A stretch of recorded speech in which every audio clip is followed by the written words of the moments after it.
This bridge is becoming as synonymous with the Syracuse area as the Dome and Dinosaur Barbecue.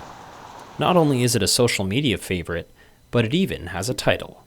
I mean, there's not many other bridges out there that have a world championship belt. I mean, come on. TJ Goodman is a lifelong Liverpool resident. Goodman started a Facebook page to share news and jokes about the infamous bridge. In late 2022, he and a few friends launched a website and merchandise for what they call the World Champion of Bridges. We decided just to start our own kind of like website, and with all the profits going to Liverpool High School, where most of us attended.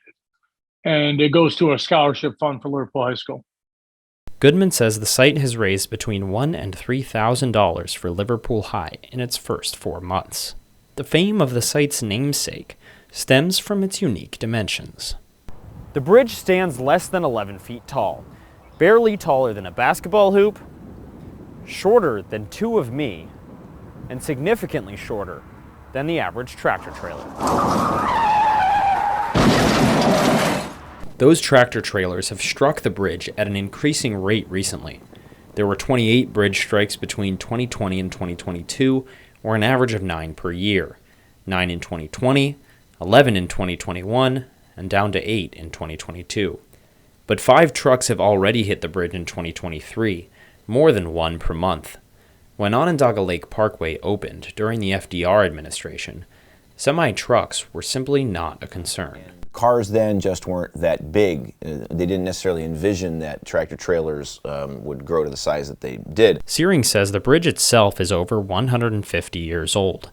It was originally built over the Oswego Canal before the canal was filled in. We're at the center of what is essentially an international transportation network that stretches all the way, obviously, to Canada and in farther south. So that railroad bridge is not going anywhere. It is still used. The bridge is undefeated, and the railroad itself never sustains any damage, unlike the trucks. The railroad company CSX Transportation owns the bridge and would have to cooperate in order to raise it. CSX rarely speaks publicly about the problem, and did not respond to our request for comment. If the bridge is not raised and trucks keep hitting it, people will flood the Twitter mentions of local sports commentator Brent Axe. Axe helped popularize the heavyweight champion of the world moniker on social media, but after a double-decker bus struck the bridge in 2010 and 4 people died, Axe is careful when cracking jokes. I never tweet or anything until you see or hear driver's okay. So as long as you know the driver's okay, then I think it's game on. What about the signs that warn those truck drivers? Well, there already are plenty, but the State Department of Transportation says they may need to add more.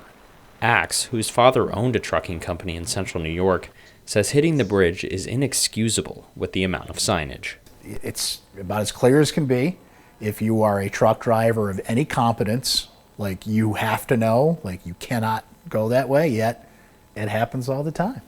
Axe and the DOT say truck drivers may be using non-commercial GPS apps that take them down Onondaga Lake Parkway. Amazon's got so many new drivers coming through central New York that maybe don't know the lore of the bridge, don't know the rules of the road, if you will, so it keeps happening again. Until something drastic changes, Brent Axe will continue tweeting, TJ Goodman will continue selling shirts, and the Onondaga Lake Parkway Bridge will remain part of central New York lore. It's just like, it's our thing. Reporting in Salina, Carl Winter, NCC News.